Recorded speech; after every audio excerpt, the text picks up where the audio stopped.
Big Boss season 12 grand ಫಿನಾಲೆಗೆ countdown start ಆಗಿರುವಂಥದ್ದು. So ಯಾರು ಚೆನ್ನಾಗಿ ಆಟ ಆಡ್ತಿದ್ದಾರೆ, ಯಾರು ವಿನ್ ಆಗ್ತಾರೆ, ಯಾರು ಈ ವೀಕ್ ಎಲಿಮಿನೇಷನ್ ಆಗ್ತಾರೆ, ಸೊ ಜೊತೆಗೆ ಯಾರು ಸೋಲ್ತಾರೆ.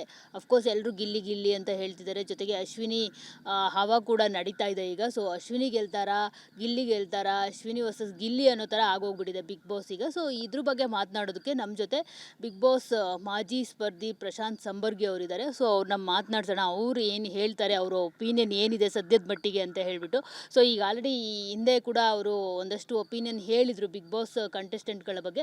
ಸೊ ಅದು ನಿಜವಾಯ್ತಾ ಇಲ್ವಾ ಅನ್ನೋದ್ರ ಬಗ್ಗೆ ಕೂಡ ಕೇಳೋಣ. ಹಾಯ್ ಸರ್, ಹೇಗಿದ್ದೀರಾ? ನಮಸ್ಕಾರ, ಹೊಸ ವರ್ಷದ ಶುಭಾಶಯಗಳು. ನಿಮಗೂ ಅಷ್ಟೇ ಹ್ಯಾಪಿ ನ್ಯೂ ಇಯರ್, ಒಳ್ಳೇದಾಗಲಿ. ಸೊ ಹೇಳಿ, ಬಿಗ್ ಬಾಸ್ ಅಂತ ಅಂದಾಗ ಈಗ Bigg Boss season 12 highest T R P ಬರ್ತಿರೋವಂಥ ಒಂದು ಶೋ. ಜೊತೆಗೆ Colors Kannada T R P ಕೂಡ ನಂಬರ್ 1ಗೆ ತಂದುಬಿಟ್ಟಿದೆ ಈ ಸರಿ ಬಿಗ್ ಬಾಸ್ ಸೀಸನ್ 12. ಸೊ ನಿಮ್ಮ ಪ್ರಕಾರ ಈ ಸರಿ ಬಿಗ್ ಬಾಸ್ ಸೀಸನ್ 12 ಹೇಗೆ ಬಂದಿದೆ, ಹೇಗೆ ಬರ್ತಿದೆ, ಜೊತೆಗೆ ಯಾರು ವಿನ್ ಆಗ್ತಾರೆ, ಸೊ ಇದ್ರ ಬಗ್ಗೆ ಎಲ್ಲ ಒಂದಷ್ಟು ನಿಮ್ಮ ಅಭಿಪ್ರಾಯ ಏನಿದೆ ಅಂತ. Highest TRP for a TV show in the last 12 years because ಆ ಗೇಮ್ ಪಾಪ್ಯುಲಾರಿಟಿ ಇನ್ಕ್ರೀಸ್ ಆಗ್ತಾ ಇದೆ 12 ವರ್ಷದಲ್ಲಿ. ಅದೇ ಥರ 12 ವರ್ಷದಲ್ಲಿ ಆಗದೇ ಇರೋದು ಈ ಸಲ ಆಗಿದೆ. ಫ್ಯಾನ್ ಫಾಲೋಯಿಂಗ್ ಆಗಿರ್ಬೋದು, ಪೇಜಸ್ ಆಗಿರ್ಬೋದು, ಅಥವಾ ವೋಟಿಂಗ್ ಪರ್ಸೆಂಟೇಜ್ ಆಗಿರ್ಬೋದು, ಗಿಲ್ಲಿಗಿರ್ತಕ್ಕಂಥ ಫ್ಯಾನ್ ಫಾಲೋಯಿಂಗು, ಇನ್ಸ್ಟಾಗ್ರಾಮ್ ಫಾಲೋಯಿಂಗ್ ಆಗಿರ್ಬೋದು, ವೆಬ್ ಪೇಜಸ್ ಆಗಿರ್ಬೋದು, ಅನ್ಬಿಲೀವಬಲ್. ಈ 12 ವರ್ಷದ ಇತಿಹಾಸದಲ್ಲೇ ಈ ಥರದ್ದು ಒಂದು ನಂಬರಿಂಗ್ ಇದೆಯಲ್ಲ, ಐ ಥಿಂಕ್ ದಟ್ ಈಸ್ ತುಂಬ ಹೈ ಇದೆ. ನಾನು ಅವರನ್ನು ಫಾಲೋ ಮಾಡ್ತಾ ಇದ್ದಾಗ ಅವರದ್ದು 1.5 ಲಕ್ಷ, ಈಗ 8.5 ಲಕ್ಷ 9 ಲಕ್ಷ ಜನ ಫಾಲೋವರ್ಸ್ ಆಗಿದ್ದಾರೆ. ಎಂಟೈರ್ ಆ್ಯಕ್ಟಿವಿಟಿ ಆಫ್ ಪೇಜಸ್ ಆಗಿರ್ಬೋದು, ಯೂಟ್ಯೂಬ್ ಆಗಿರ್ಬೋದು, Gilli fan following is two high. So ಏನು TRP ಒಂದೇ ನೀವು ಹೈಯೆಸ್ಟ್ ಹೇಳ್ತಾ ಇದ್ದೀರಲ್ಲ, ಅದ್ರ ಜೊತೆಗೆ ಅನೇಕ ಹೈಯೆಸ್ಟ್ಗಳಿದೆ. ಹೇಟು ಅಷ್ಟೇ.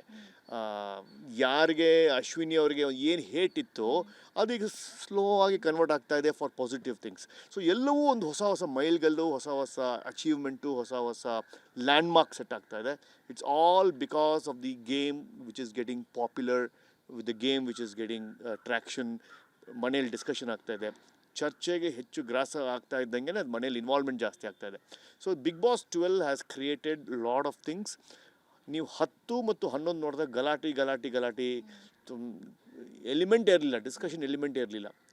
ಇಲ್ಲಿ ಸ್ವಲ್ಪ ಡಿಸ್ಕಷನ್ ಎಲಿಮೆಂಟು, ಒಂದು ಫನ್ ಫ್ಯಾಕ್ಟರು, ಒಂದು emotion factor, women man combination ಎಲ್ಲವೂ ನಡೀತಾ ಇದೆ. It's a big nice house. Bigg Boss 12ಅಲ್ಲಿ ಕೇವಲ ಗಿಲ್ಲಿನೇ ಮ್ಯಾನ್ ಆಫ್ ದ ಮ್ಯಾಚ್ ಪ್ರತಿ ದಿನ ಅನ್ನೋದುಗಿನ every time is performing. Every day ಒಂದೊಂದು ಹೊಸ ಕಂಟೆಂಟ್ ಕೊಡ್ತಾ ಇದ್ದಾರೆ. ಒಂದು ಸಲ ಏನೋ ಅನ್ನಿಸ್ತು ನನಗೆ, ಗಿಲ್ಲಿ ಓವರ್ ಕಾನ್ಫಿಡೆಂಟ್ ಆಗ್ಬಿಟ್ರಾ, ಗಿಲ್ಲಿ ಏನಾದರೂ ಈ ಥರ ಮಾಡ್ತಾರಾ ಅಂತ. ಬಟ್ ಎಲ್ಲೋ ಒಂದು ಕಡೆ ಗಿಲ್ಲಿ ಸ್ಟೇಬಲ್ ಆಗಿದ್ದಾರೆ, ಈಸ್ ಡೂಯಿಂಗ್ ಎಕ್ಸ್ಟ್ರೀಮ್ಲಿ ವೆಲ್.